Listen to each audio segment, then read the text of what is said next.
Hi everyone, this is Mr. Darius again, your business teacher and business consultant, and today's business pill is about organizational structure, which I believe to be a mirror of what happens and how does it happen and how does the cookie crumble within a business.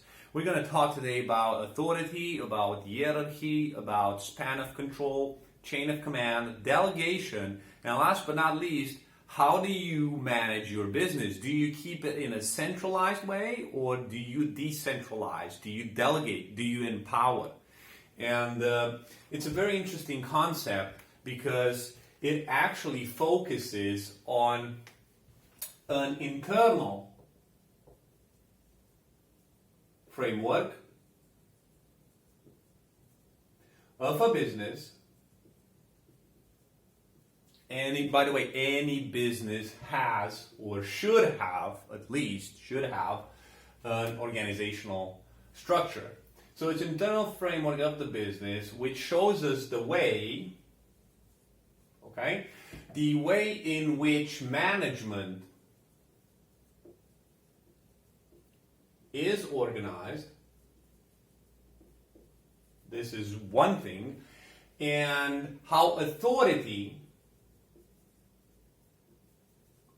is passed down within the organization. So, who are the managers?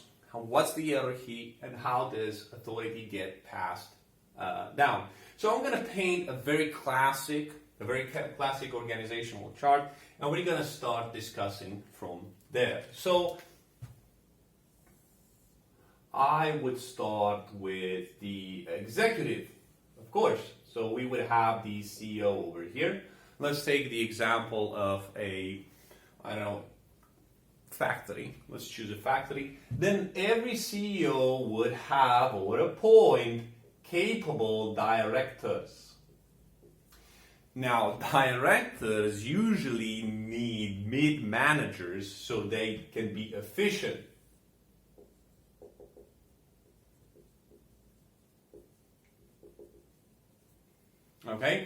And mid-managers would have supervisors on top of the basic line workers.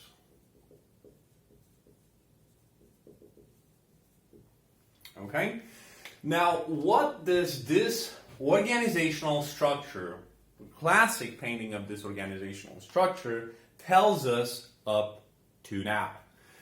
It tells us, first of all, number one, levels of hierarchy.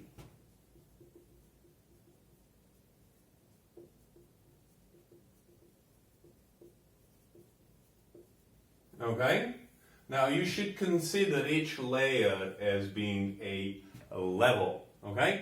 And what does this level of hierarchy mean? It means the stage within a company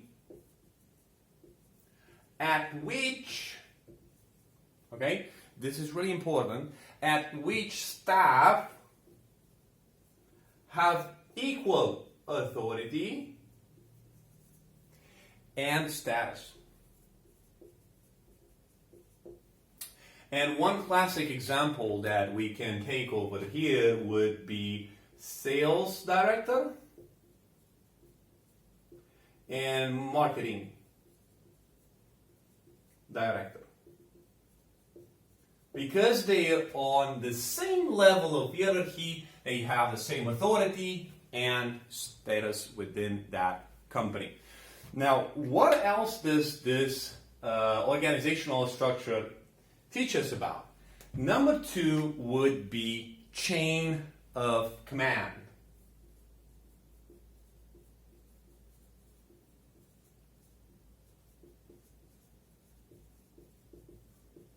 What do we understand by chain of command? Is how authority is passed down. So how authority is passed down, this is really important, within the organization. Okay?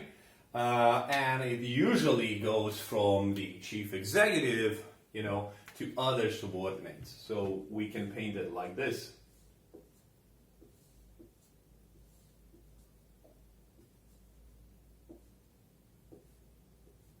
Okay? From the man on the top over here. So the chain of command is how authority is passed down within the organization, from the upper level to the bottom level, to say so.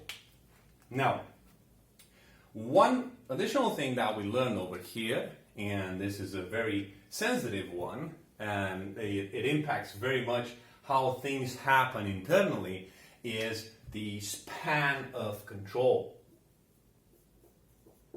Span of control.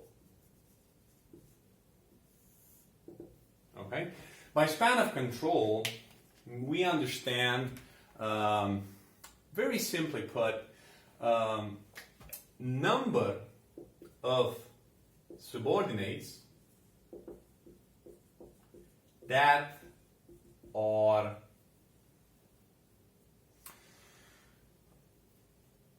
directly responsible or reporting,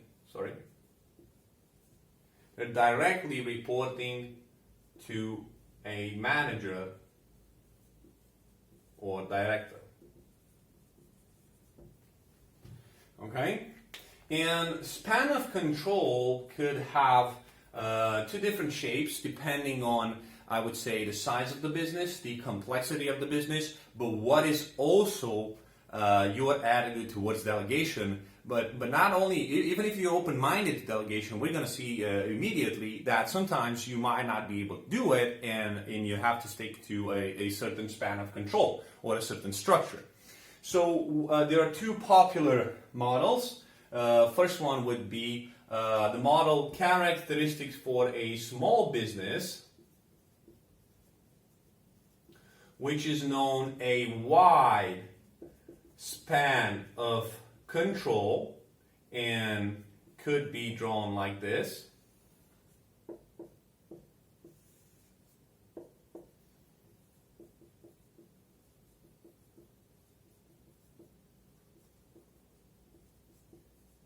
One manager having direct access and influence over the rest of the employees. So not having too many layers, over here, as opposed to, this would be the CEO, of a small business, as opposed to what is known as a tall or narrow span of control, which is highly characteristic to large corporate businesses. And it would go like this. So you would have the CEO would have then two directors. These two directors would have, on their turn, two mid-managers.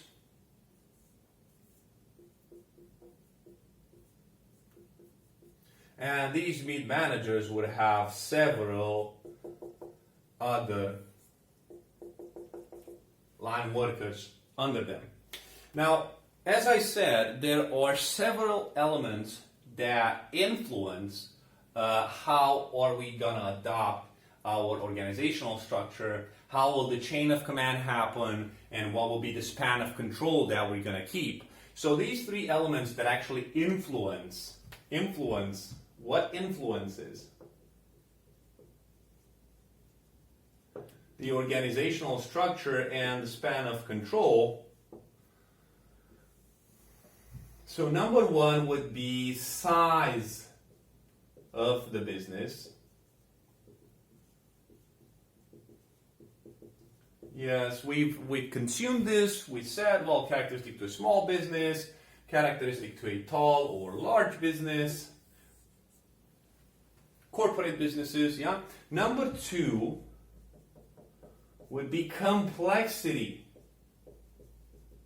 It's not the same thing if you run a business in 179 countries with language barriers, culture barriers, transportation issues, different laws. So it's impossible to keep a wide span of control in such a business. So complexity is important.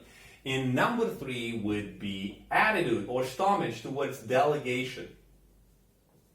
We already know from previous videos that delegation means passing on authority. So this means passing authority to subordinates, or otherwise known as empowering. You are empowering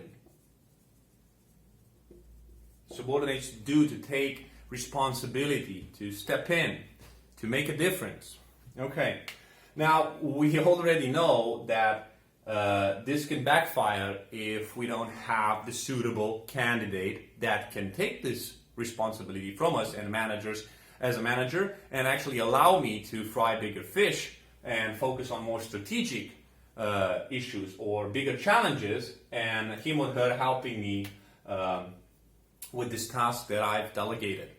But the attitude towards delegation, or let's say the limitations that could come as me being a small company, not having to whom to delegate, and even if there is someone, they're not capable, they're not reliable, can actually push me into deciding if I'm going to run my business in a centralized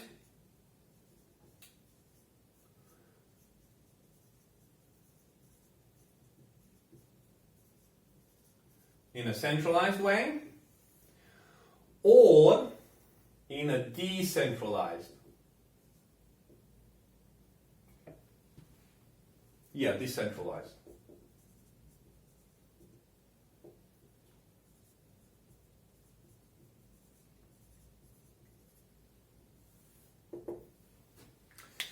What does this mean? So, depending if I have or don't have the possibility to delegate, if I don't have the possibility, so here in a centralized way, sometimes you want to run it this way, but other times it's because you don't have to whom to delegate that is capable. And when you run your business in a centralized way, it means that you keep all decision making power in the center or the head office. You keep a tight grip. The center, the head, the top only gets to decide.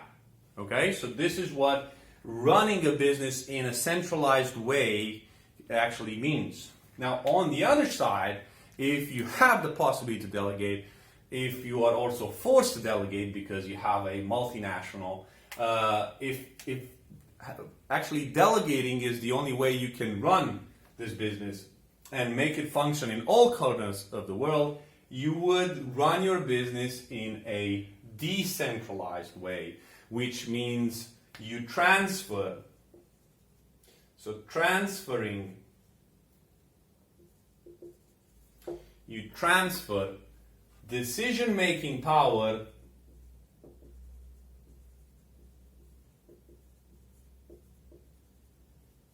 to subordinates or other business units.